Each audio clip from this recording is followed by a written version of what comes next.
A Tale of Two Cities by Charles Dickens. Book the Second, The Golden Thread. Chapter 20, A Plea. When the newly married pair came home, the first person who appeared to offer his congratulations was Sidney Carton. They had not been at home many hours when he presented himself. He was not improved in habits or in looks or in manner, but there was a certain rugged air of fidelity about him which was new to the observation of Charles Darnay. He watched his opportunity of taking Darnay aside into a window and of speaking to him when no one overheard. "Mr. Darnay," said Carton, "I wish we might be friends." "We're already friends, I hope." "You are good enough to say so as a fashion of speech, but I don't mean any fashion of speech. Indeed, when I say I wish we might be friends, I scarcely mean quite that either." Charles Darnay, as was natural, asked him in all good humour and good fellowship what he did mean. "Upon my life," said Carton, smiling, "I find that easier to comprehend in my own mind than to convey to yours. However, let me try. You remember a certain famous occasion when I was more drunk than usual?"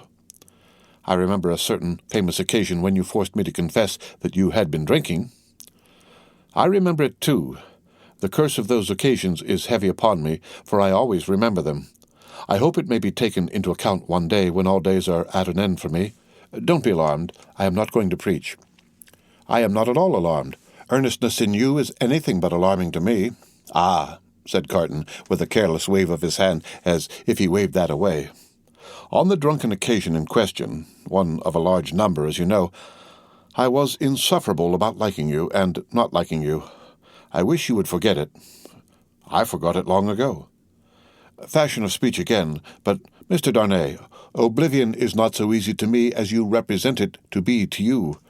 I have by no means forgotten it, and a light answer does not help me to forget it." "If it was a light answer," returned Darnay, "I beg your forgiveness for it. I had no other object than to turn a slight thing, which, to my surprise, seems to trouble you too much, aside. I declare to you, on the faith of a gentleman, that I have long dismissed it from my mind."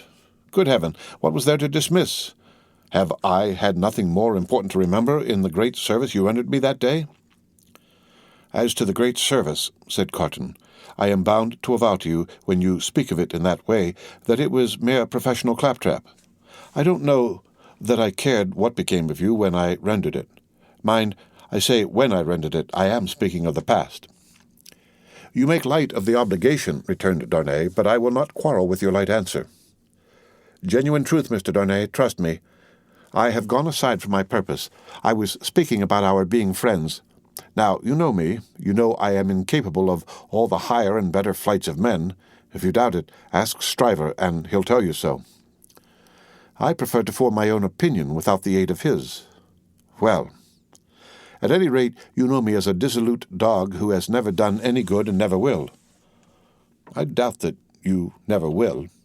But I do, and you must take my word for it. Well, if you could endure to have such a worthless fellow and a fellow of such indifferent reputation coming and going at odd times, I should ask that I might be permitted to come and go as a privileged person here, that I might be regarded as a useless, and I would add, if it were not for the resemblance I detected between you and me, an unornamental piece of furniture, tolerated for its old service and taken no notice of.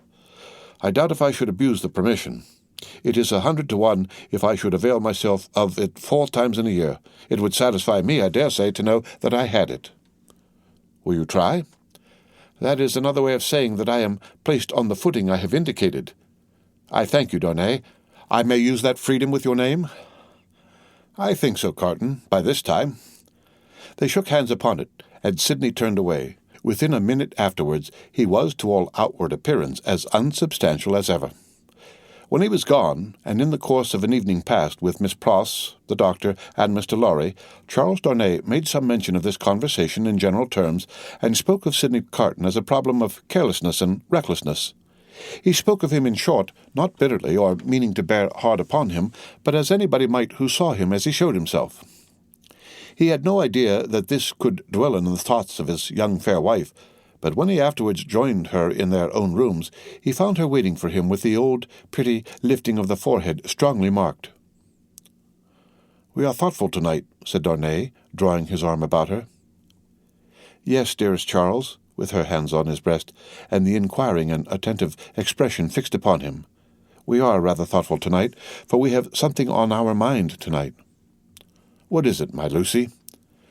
"Will you promise not to press one question on me if I beg you not to ask it?" "Will I promise? What will I not promise to my love?" What indeed, with his hand putting aside the golden hair from the cheek and his other hand against the heart that beat for him. "I think, Charles, poor Mr. Carton deserves more consideration and respect than you expressed for him tonight." "Indeed, my own, why so?" "That is what you are not to ask me, but I know he does. If you know it, it is enough. What would you have me do, my life?" "I would ask you, dearest, to be very generous with him always, and very lenient on his faults when he is not by. I would ask you to believe that he has a heart he very, very seldom reveals, and that there are deep wounds in it. My dear, I have seen it bleeding." "It is a painful reflection to me," said Charles Darnay, quite astounded, "that I should have done him any wrong. I never thought this of him." "My husband, it is so. I fear he is not to be reclaimed. There is scarcely a hope that anything in his character or fortunes is reparable now.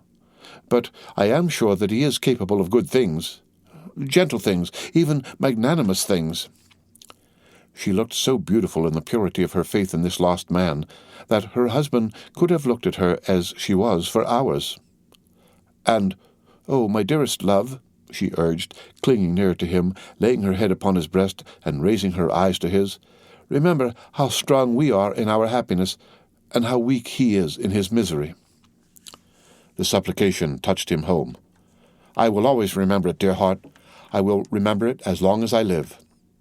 He bent over the golden head and put the rosy lips to his, and folded her in his arms.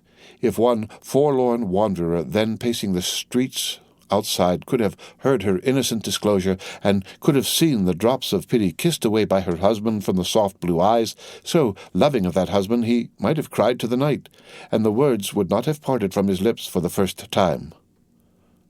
God bless her for her sweet compassion. The end of Book the Second, The Golden Thread, Chapter 20. Read by Rick Kishner for Lit to Go on the web at fcit.usf.edu.